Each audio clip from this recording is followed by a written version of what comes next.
What's up, guys? Welcome back to another episode on the channel. I would say a couple months ago, my good friend Todd, he actually owns a construction business. He came to the house with his GMC Denali. We talked about possible upgrades for the L5P build on the channel. Since I had him there, I decided to talk to him about my garage. You know, guys, it's always been a dream of mine to put a 2-post hoist in my garage, but unfortunately the joists are just way too low. I need at least 14 feet of clearance.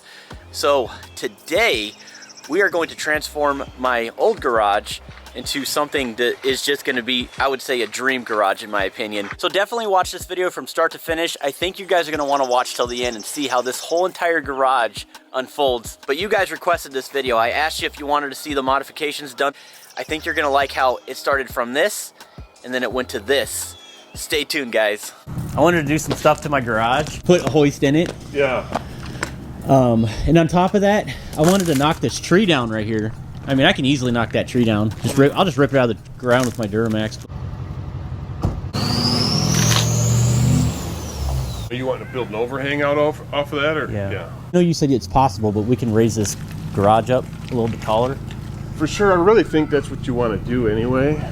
If you really want to put a hoist in there and be able to lift your truck more than just a foot or two off the concrete.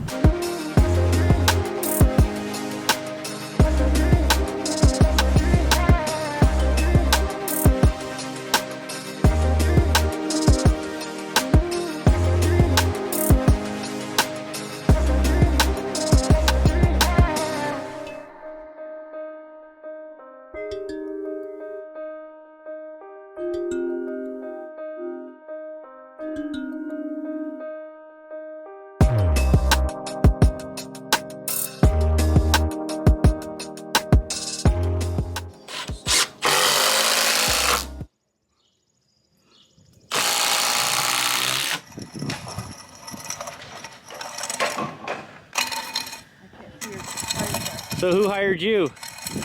Oh, you. You and your tractor tearing up the ground. We decided to do a patio in the front. We're gonna do some stairs going down and some other cool stuff. So crushed millings on the ground like you guys saw in the last video. But overall, I think we're trucking along. Look how tall that is. I am blown away, guys. A lot of you guys that's been watching the channel for a while know how low profile this garage is. This is huge. This is gigantic. I'm excited. Stay tuned, guys. We're gonna not document absolutely everything in this video today, but we're gonna follow it up with another future video, and we're gonna talk about everything when everything is completely done. It's crazy, guys. So as you can see, we're using the tractor and lifting up one guy, went up as high as I could, and then they put a rope and they just pulled on the other side, and then one guy in each end picked up and then nailed around the ends of the building. So working out pretty good. This thing is a monster. I wish you guys could see this in person. It's huge. But again, the doors will be different, okay? This is just for structure right now, but these doors, that'll be a 12-foot door, so it's gonna go way up here. And then here's the weight right here. Good job, good job.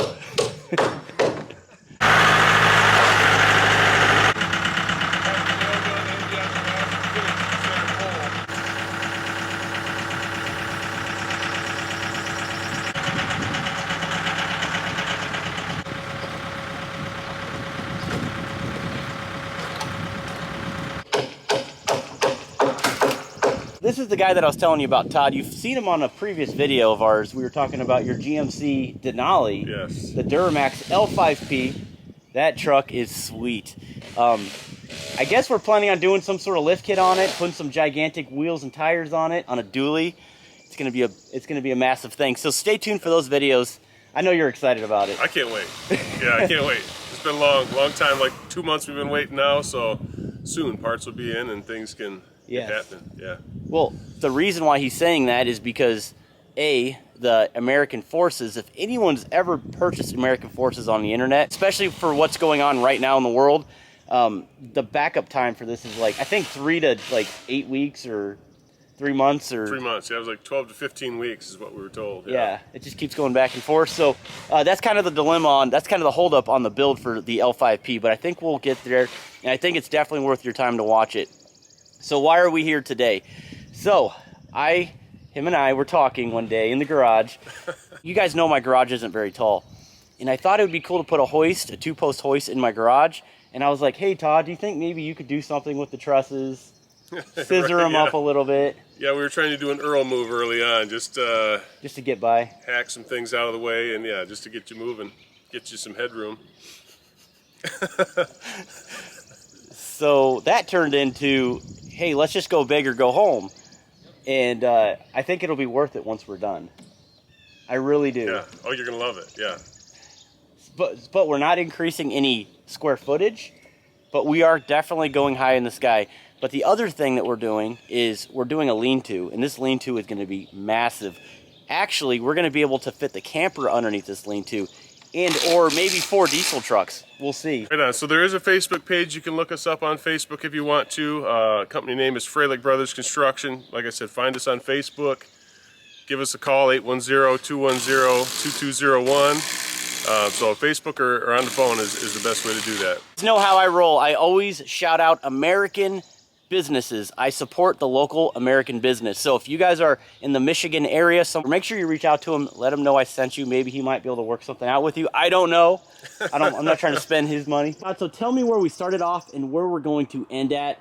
And a lot of guys want to know how we're going to extend those posts up. How are we getting this thing up? Actually, before I start this one, there was people saying, why don't you just jack up the building from the bottom? Yeah, so that doesn't work so well, jacking it up from the bottom. Obviously, we've got footings down in there that these existing poles are standing on already. So the easier method is just to go ahead, take the roof off of this thing, and then we'll make the poles taller. So basically what you had for an 8-foot tall barn is a 4x6 post.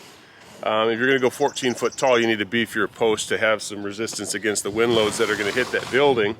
So essentially we've taken your 4x6 post and turned them into laminated posts that are about the equivalent of 6x6s and added 6 feet to the top. So now we have a barn that'll be 14 feet tall. We'll be able to stand up against some serious wind loads and actually strengthen this one side of the barn that's going to get the lean-to added onto it with tripled up headers on this side to help support that extra roof load that we're going to extend off of the one side.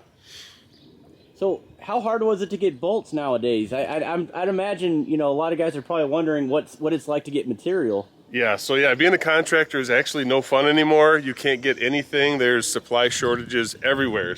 So just to find the through bolts that we needed to laminate these poles together, I had to go to 4 different places online and get 20 something here and 30 something there, and it's getting out of control. Material prices are out of control. Nobody can keep up with demand anymore. Show you guys, look at, here's the line right here. Okay, it's gonna go way out here, and this is where the posts will be set, as you can see there. So where are we at, Todd? How far out are we going? So we're coming out 16 feet off your existing barn here, which should give you enough to squeeze a couple trucks in there side by side like you're hoping. I think it'll work. The ceiling height inside this lean-to is going to be 14 feet tall, just like the barn. And it'll come down to, we'll make it plain and right at about 11 feet like you need. Nice, nice. So it'll look really good.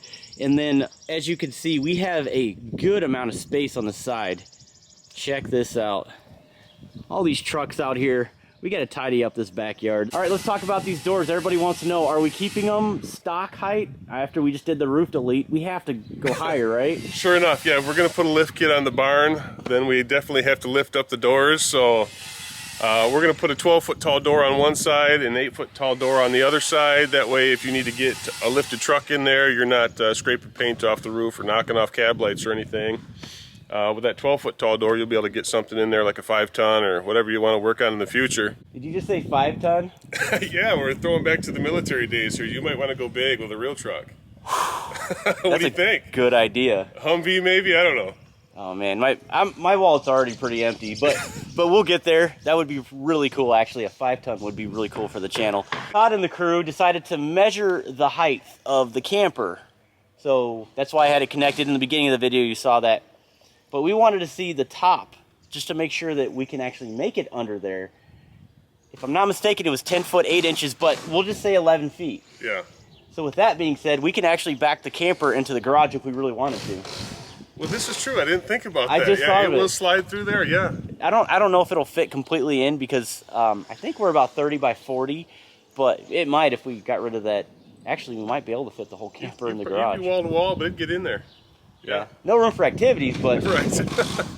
I just got out of the Army a few years ago, but while I was in, I didn't have a garage, there was a certain point where I was installing exhaust systems in the snow on the ground, making how-to YouTube videos to help you guys out. And where we're at now, let me show you.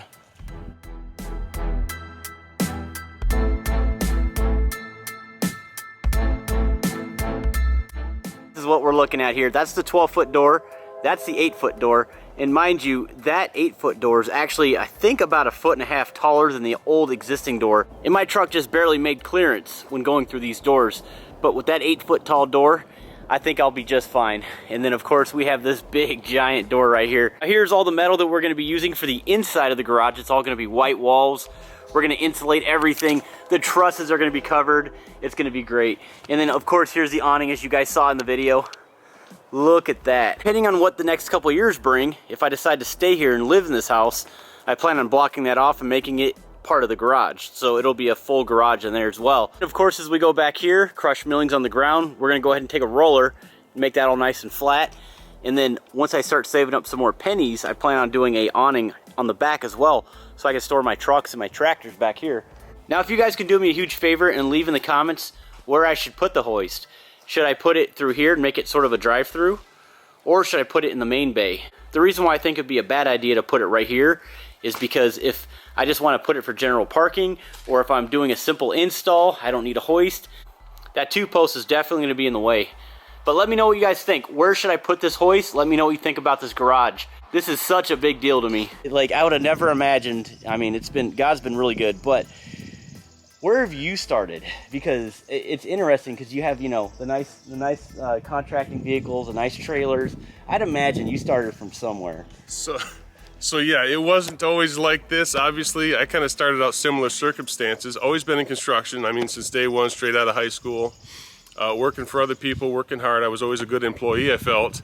And I always felt like I was making the man more money than I was getting paid, or I was getting paid less than I was worth, which most of us feel that way, let's be honest.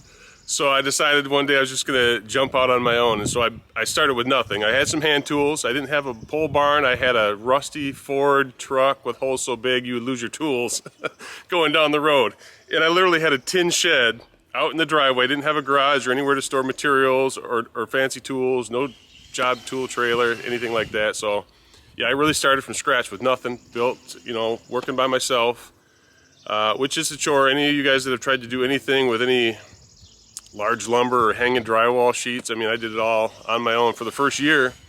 But yeah, God blessed my company as well, and things grew, and now it's to the point where, yeah, I have trucks and trailers and a large barn full of nice tools, material storage, and I'm actually able to stand over here and drink a coffee and shoot this YouTube video while 3 guys are over there working for me. So praise the Lord. A little bit of hard work goes a long ways. It's kind of terrifying though when you jump off a cliff and then just dive right into working for yourself, and then seeing where everything. Sure. It was more terrifying probably for the wife. I had confidence that I could make it happen, but then she saw me ditching a paycheck and going to a random, you know, job every 3 weeks type thing. And of course I had a wife and 4 kids, so it was a little bit of a burden, but it worked out. Same here, guys. Wife, 4 kids. Yeah. All right, so that's basically it for this video. I just wanted to show you guys the process of the build. I know you guys were wondering a lot about it. And again, Todd, thank you so much for your support, your crew. I know this isn't easy, but I know we're going to get through it. Absolutely. So again, I do appreciate everyone for watching the videos. I appreciate you guys for following this journey as it continues to unfold. Make sure you guys subscribe, hit that notification bell so you don't miss a video. We got some pretty cool videos, future videos going on. Unfortunately, it won't be in the garage for the next couple weeks, but we'll get there. Stay tuned, guys. Thanks.